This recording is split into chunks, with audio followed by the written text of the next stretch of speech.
Hello, I'm Lucy. I'm the commissioning editor of Collins Lower Secondary English as a Second Language. Collins Lower Secondary English as a Second Language course is a three-level course designed for students at lower secondary stages 7, 8 and 9, comprising a student's book, workbook and teacher's guide for each stage. It fully supports the Cambridge Lower Secondary English as a Second Language curriculum framework, providing full syllabus coverage and offering engaging students' resources, as well as a highly supportive teacher's guide. As you all know, the Cambridge approach encourages learners to be confident, responsible, reflective, innovative, and engaged. These attributes are very much at the heart of this course, which has been designed not only to develop language skills, but also to prepare students for later study, to develop critical thinking skills, and to grow as independent learners. The course takes a communicative approach. In other words, the focus is on language for communication, both for student life and for life outside the classroom. Language development is therefore functional and highly practical. The 4 skills, reading, writing, speaking and listening, as well as the use of English or grammar strand, are taught in an integrated way, all within topic-based units. There are 16 topic-based units at each stage, each designed to be appropriate for the age level of the students at that stage, and to include engaging, interesting and stimulating themes and discussion points. Here are a few examples of the topics included over the various stages.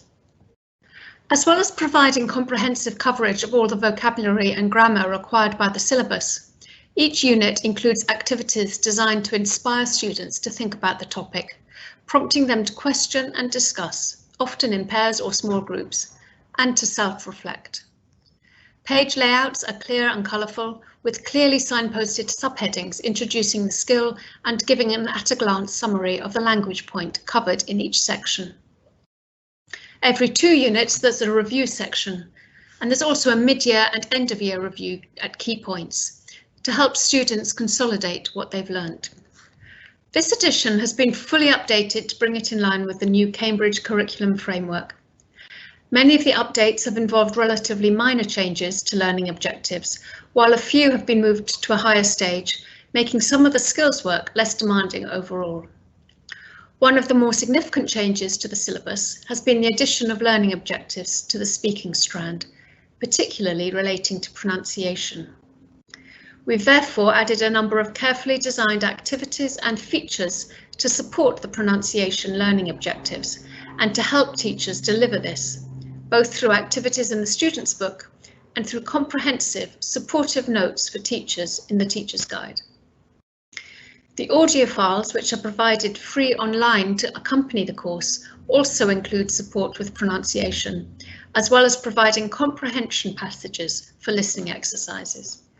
Each unit in the student's book includes a focus on spread, which widens the range of topics and associated vocabulary covered within the units. As they don't introduce any new core language, they can be used by teachers as works best for their students and classroom context. These highly illustrated pages have been designed to encourage a love of reading and learning about the world and to link to other curriculum subjects. You can see here that some of these spreads focus on the world, using longer texts to explore interesting aspects of world culture. Others are literature spreads which aim to encourage reading as a way to get learners excited about English and motivated to read for enjoyment. While the third type focuses on another curriculum subject with texts that introduce vocabulary and language used in other subjects, making links to other topics and highlighting how learning English can act as a tool to learn about and communicate about other subjects. And then each unit ends with a project which builds on the work of the unit. Projects are of course very valuable in increasing motivation and collaboration between students, while integrating a number of skills and allowing for more independent learning. These have been carefully designed to be suitable for all students, as students with different interests or ways of learning can do different tasks. Again, teachers can adapt these or be selective about them, dependent on classroom timings. The workbook is published to be used alongside the student's book. It offers a range of activities which consolidate the language learnt in the student's book, following the same structure of units.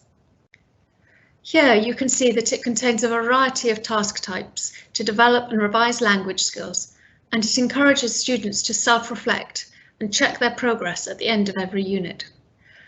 The workbook also offers opportunities for differentiation, as it contains some activities designed either for support or extension work. For example, the reading comprehension tasks are pitched at a lower level than in the student's book, so can be used for extra support or even to replace the student's book comprehension if it's too demanding for some students. And for extra challenge, the reading thinking about feature focuses on higher level thinking skills, such as implied meaning, critical analysis, and application, which may be suitable for other students. The teacher's guide contains notes and suggestions for using each activity, and also provides scope for differentiation in the classroom.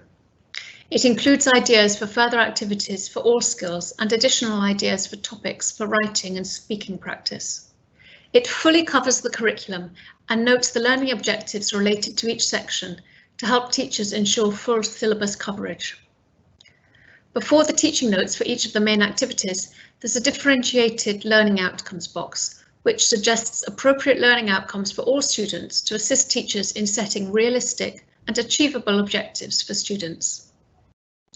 Many of the teaching notes are followed by support and extension sections, providing guidelines on how to adapt the activity for students who need more support, or extend and challenge students who finish fast or find them too easy. The teacher's guide also includes the answers for all exercises in the student's book and workbook, and at the end of the book it includes 32 supplementary worksheets with differing levels of challenge, which the teacher can use flexibly and tailor to suit individual students. I hope this has been a useful introduction to Collins Lower Secondary English as a Second Language.